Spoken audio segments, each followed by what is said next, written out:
Some men aren't looking for anything logical, like money. They can't be bought, bullied, reasoned, or negotiated with. Some men just want to watch the world burn. Welcome back to Thinking Critical. This is Wes, and twice in 1 week, and you're going to be on the Aficionados perch here on the channel. How you doing, buddy? I'm doing great. Everything's going great. Have my coffee. It's wonderful. So you got an Arby's for breakfast. Oh, see, I was gonna just avoid saying it. I did the joke last time, but you knew it. You brought it in. No, I'm sorry. That Philly cheesesteak sandwich they've got does not look remotely like meat or Philly cheesesteak. Well, you don't like an authentic Cleveland cheesesteak? I love an authentic Cleveland cheesesteak. That's not what's in that picture. Cleveland cheesesteak. I tell you what, I will go.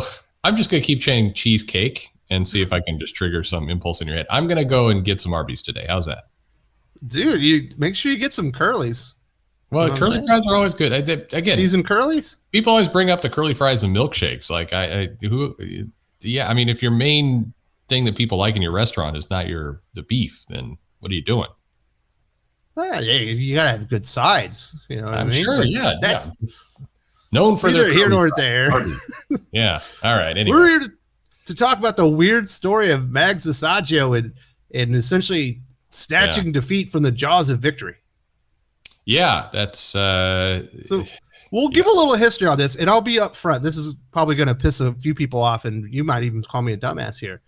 Now, I initially, when the people started talking about Mags and her capabilities as a comic book writer and the gigs that they were getting, I thought it was okay to kind of point out that maybe people were going out or publishers were going out and trying to hire somebody that clearly wasn't ready. But when the dog pile happened and the coverage became far greater than Mags ever warranted, because at that point, I think what had Mags done? Like a Dazzler one shot, maybe the writer's gig DC anthology that they put out when they have that class. Everything else that Mags had done at that point was create her own stuff. It was like, why are you dogpiled on this person? And I guess it got a lot of views or whatever. But while I do believe the criticism on the level was warranted, but the excessive amounts of it I thought went way overboard for Mags. And I don't think that they actually deserved that or warranted it, with the kind of gigs and the influence they had in the industry at the time. Well, sure. I agree. And I know that I think Mags became a cipher for other issues. So it was this kind of broader sense of what is the industry doing? Why is the industry? It got caught up in the culture war. So a lot of the anger, I think if people really kind of search how they feel about it or the way to look at it, it's less about Mags and it's more about everything around Mags that was a lot of the commentary. But I do agree. I think there was some perspective that got lost there because, I mean, Mags has a very limited career in comics. I mean, there's been, a very small career. We interview people like, I did the interview with Joe Casey. Here's a guy who's done hundreds, if not thousands of books over decades. And it's you look at careers like that, and then somebody comes around that gets a huge amount of attention on the internet, and they've put out a dozen books, 24 books, and over the course of a couple of years, it doesn't warrant the noise, but I think a lot of the noise around Mags certainly was for things far beyond Mags. Absolutely. And, I would never fault Mags themselves. It's like if someone offers you a paid gig to write a comic book and you say you're a comic book writer, you should probably take it if you think you can do a good job. Sure. Now, always the fallout from this was Mags and them. They kind of turned into like a martyr. Like, oh my goodness, all of a sudden we're getting like the Transformers versus Visionaries like miniseries and proclaiming comic book superstar Mags Visaggio, which was laughable on itself. But all of a sudden, the increased visibility and the increased scrutiny, and people wanted to hire Mags to come and work for them. And this could have really worked out in Mags's favor to get continuous ongoing work. But Mags cannot stop like shooting herself in the foot. Right. Yeah. No, I mean, I think the sad part, I never want to see anyone fail. And I know that there's, that take has gotten people angry in the past, but I mean, you always hope people are going to kind of find their best foot. And even if they stumble, they're going to make right by whatever mistakes they make and they do better. But this is almost like a case study for how how Twitter hurts you. Honestly, I mean, a lot of the things said are the very definition of self-inflicted wounds. Now, you're obvious. I mean, people always throw up the, I have a right to say what I want to say. You can't stop me saying what I want to say. That's true. You do have the right to say what you want to say, but when a career is taking off and when people are trying to do these things, do you really want to deal with the headache of all this scrutiny? If you have the right to say what you want to say, then the people who are coming at you also have the right to say what they want to say. And all of this just creates a giant noise distraction where, I mean, I look on Facebook or on Twitter, and Megs is got, dozens of tweets and interactions a day, if not hundreds. Like, that's a massive, I mean, forget everything else. It's a massive time suck. I mean, and also just mentally, emotionally, whether you're blowing it off or not, whether you think it bothers you or not, having this constant fight, constant disagreement is not going to be pleasant for you. You're going to be thinking about it, in the middle of the night. It's going to constantly get you, and you're going to turn into this person who's constantly on the attack. And I think that's what we've seen. But the second it calms down, Mags will throw out a hot take, I'm going to turn all your children trans or whatever it happens to be. It's like, why are you posting that? Don't post that. You're just inviting trouble. Yeah, it's crazy. It appears that Mags has been blacklisted. You look at Marvel, got work from, I think, 2017 into 2019, 3 one-shots, also had an anthology story. The big ones, I guess, were Dazzler and Miss Marvel. Those were just 2 one-shots, not a whole lot of work there. But you get the, I'm going to beat everybody in the face with a baseball bat thing. No work at Marvel that we know of. You go at DC, and Mags went through the writer's workshop with Scott Snyder. Right. Yeah, I was one of those members. Yeah. Got the initially got in that anthology, which everyone in the class would have gotten, and got all those Element and Eternity Girl backup stories. Got an Eternity Girl miniseries, which sold well, by the way, for what it was. It actually, I mean, it sold reasonably well in mini shops. People ordered low because it was a small book, but it sold out at that stage in her career. That was a win. That was a major win to have a small, relatively unknown character come out, put a mini out, add a big 2, have it sell out in a bunch of shops. That should have been a victory lap. Pat yourself on the back, get ready to level up to the next level, get off social media and that distraction, or at least reduce it, and get ready for bigger things. But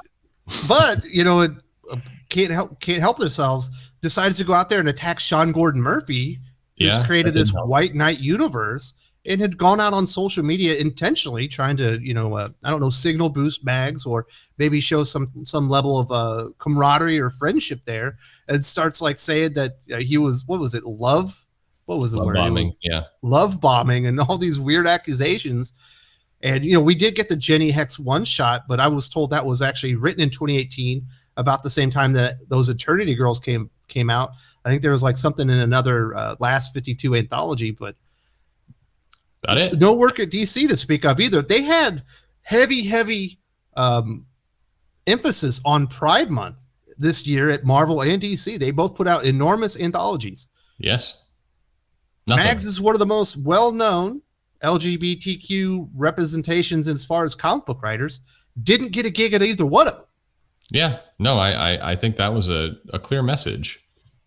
And you can't help but look at it and go, this is self-inflicted to a large extent with what happened with Sean. The problem is comics really benefits when creators help each other. It is a network-based community, sometimes for good, sometimes for bad. In a lot of cases, people get hired where maybe they shouldn't because friends are getting them in and everything else. If you go out and you do this kind of love bombing accusation, like what went on, the silent message it's sent to everyone else is steer clear. You don't want to be, don't get involved because it could be you next. So just avoid.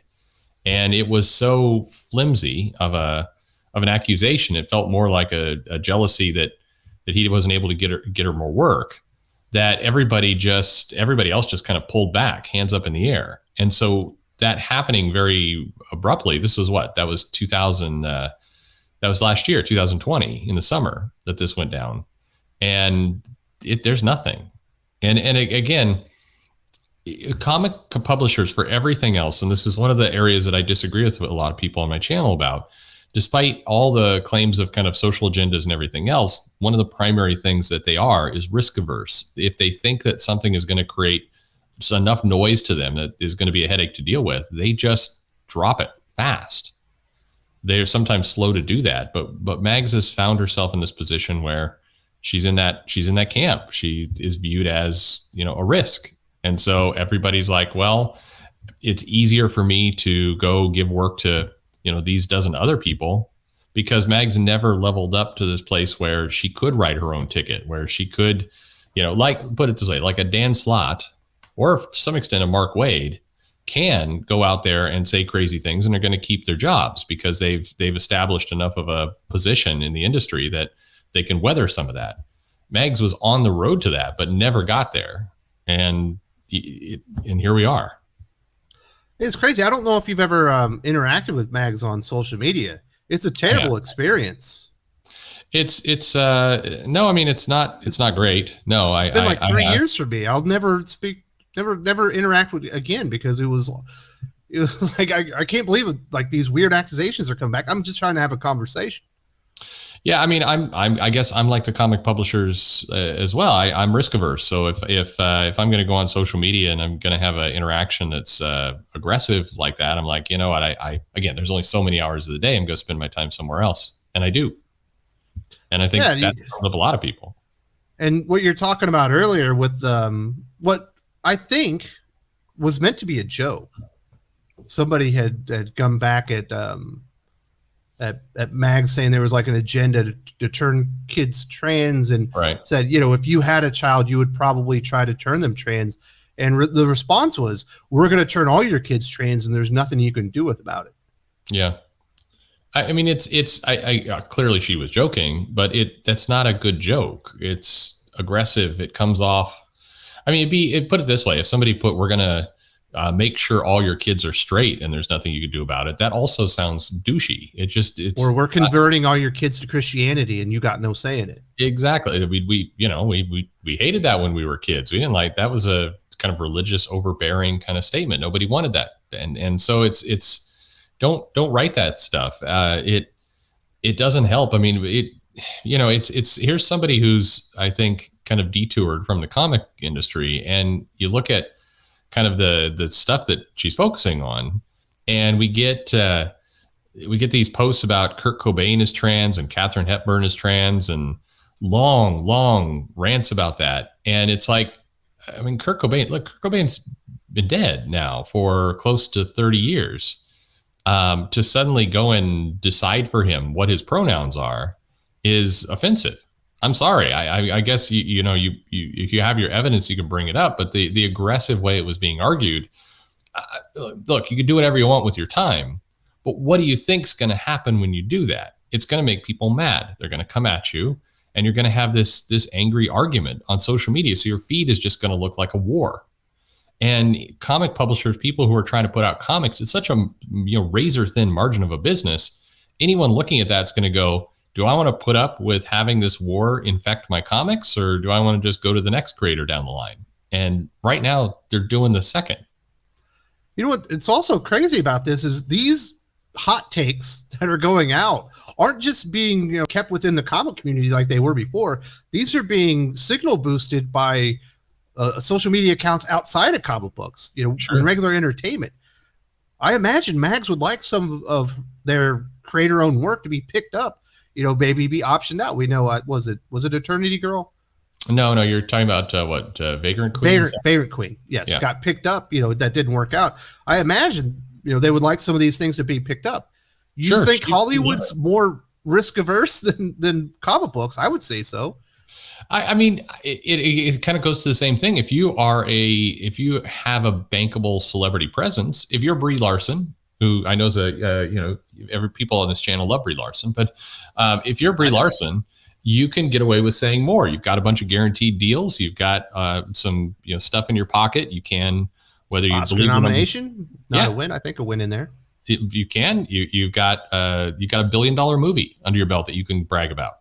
And I know the whole controversy behind that, but regardless, she can put on her resume these things. So yeah, Brie Larson can say more because of this reason. If you are brand new, if you're just coming in, it's much tougher to do that. Hollywood, like you said, Hollywood's risk averse for people who are coming in and immediately showing their cards of being more extreme, and they tend to quickly forget and drop those people.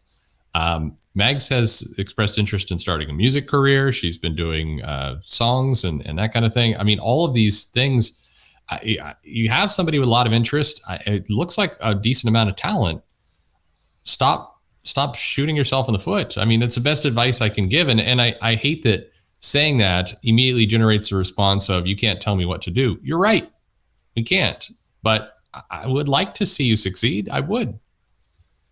Well, there's no reason that you can't. I mean, people obviously were wanting to give opportunities out, and they pulled back at this point. It is, you know, the weird, like, I'm having menstrual cramps and diarrhea like stuff, and then I think we just got another shout out. It's like, well, I'm getting my vagina in a year. It's like, well, thanks for the update. Like, you can probably keep that one in house between you and your friends and family. That probably doesn't need to be a part of the public discourse. I mean, that's and it's certainly unfair to just say Mags in that regard. I mean, so many people post things on social media that they absolutely shouldn't. I think, you know, you've got Chris Conroy, who's the Black Label editor. I mean, that Twitter feed is a disaster. I'm sorry, that is a train wreck every single day. And why post this stuff? If I don't remember if I said on your channel or one of the videos I posted, look, social media is not your therapist. Go get a therapist or go get a good friend. But for God's sake, if you're feeling suicidal, if you're feeling massive depression, don't post that on a public spectrum like this. That's a terrible decision. It's not good for you. I'm saying this as somebody who wants to help you. Don't do this to yourself. Twitter is not your therapist at all. No, you should be looking at it as a tool to go out there and signal boost your projects, interact with the potential customers. You know, if you're someone out there that's trying to get awareness of what you're doing. But when you put these things on your feed, you know, you're just making people mute you or block you and never want to interact with you, or screenshot your stuff because they want to remember the odd things and the crazy stuff that you're putting out there. Sure. I mean, Twitter is a place to complain about Arby's. It's not a place to talk about your depression. Listen, you are making me depressed. Trashing Arby's like this. No, but the point, it's for silliness. That's what social media is, to promote your project. It's to be silly. It's to do these kinds of things. Throw a meme out there that's funny. See if you can get a laugh. Yeah, it's not a place to work through deep issues. You do that in a private group if you have to do it that way. Talk to a friend. It's harmful to you. And I mean, the funny thing is that comment you made earlier, the tweet that she made a long time ago, the teeth with a baseball bat tweet. This is what, almost 5 years old now, this tweet. Like, I wish people would get over that. I really do. I mean, good Lord, it's been years. Like, why people are still bringing that up. Why? Except, to your point, when you post stuff like that and you keep posting crazy things, then people hold on to it. I'm 100% actually confident that if Mags had just settled down, not posted some of this stuff, post about your life, post photos, post, encouraging things that we can all get behind. You don't have to have your social media account be 100% about your projects at all, but just, do it. That I think most people would have forgotten the baseball tweet. I think they would have started to ignore it because the tone of the whole account had changed.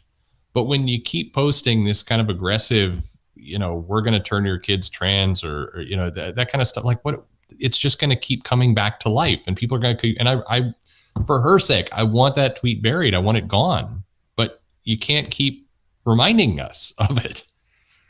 Yeah, it's crazy. And the opportunity of a lifetime. Yeah. Got so much publicity, got so much spotlight, despite no accomplishments at the moment. People were ready to get on board and give Mags work, whether they had earned it through the merit of their writing or not, and just flushed it all away so that they could be edgy on social media. It's crazy. It's crazy to me. And Mags showed some talent. I know, of course, that's in the eye of the beholder for everybody, but some of those books, the Jenny Hex books, was solid. it was showing a progression of a career. I think Mags is, certainly I'd take Mags over a lot of the newer writers that the big two have thrown at us lately. I think that she does have a understanding and respect of some of the characters and what they can do. So it's a shame. It's a career that, everybody grows. You look at some of the people that you looked at Jim Shooter at the beginning of his writing career. It was clunky. It was amateurish. Larry Hama, Louise Simonson, a lot of great people. John Byrne. Look at the early work. They grew as creators. Look at Jim Lee in Solo Avengers #1. He clearly evolved and grew as a creator. Mags was doing the same, but the difference is they were able to continue and grow and evolve and become legends in this industry. And Mags got interrupted by herself. It's crazy. People are willing to forgive. You see what happened with Aubrey Sitterson. Certainly has rehabbed his perception amongst comic book readers. You look at a Nick Spencer. Is there any coming back from Hydra Cat? Well, apparently there is, because people want you to succeed. No, I do. At the end of the day, and the vast majority, there's always going to be 1-2% of lunatics, and maybe that's, I think, somewhat Mags's problem is you focus on. When you post crazy things, when you post very edgy things on social media, you're attracting the 1% of lunatics. You're not attracting the 99%. You're attracting kind of more edgy, crazy people that are going to come and interact with you. And that becomes your perception of the comic industry. But most people, the vast majority of comic customers, just want to feel like they're putting some money out there, getting value for that comic, and they're enjoying themselves. So Nick Spencer's a great example. People hated Hydra Cap. They hated the Secret Empire. Today, in less than a week now, we're going to get his final issue of Amazing Spider-Man, and people are sad about it. They like that run. They were happy he did that comic, and I think there's deep disappointment that he's leaving. This is a guy people were wanting to burn out of the company, and now, in just 3 years, it turned around massively for the guy. So you put your head down, you do the work. Customers are more than willing to forgive, forget, and hop on board. All they want to do is be entertained. Absolutely. So, Perch, thank you so much for joining me today. And obviously, tomorrow we will be talking comic books on the Aficionados. Got an array of topics. I really appreciate the time. Absolutely.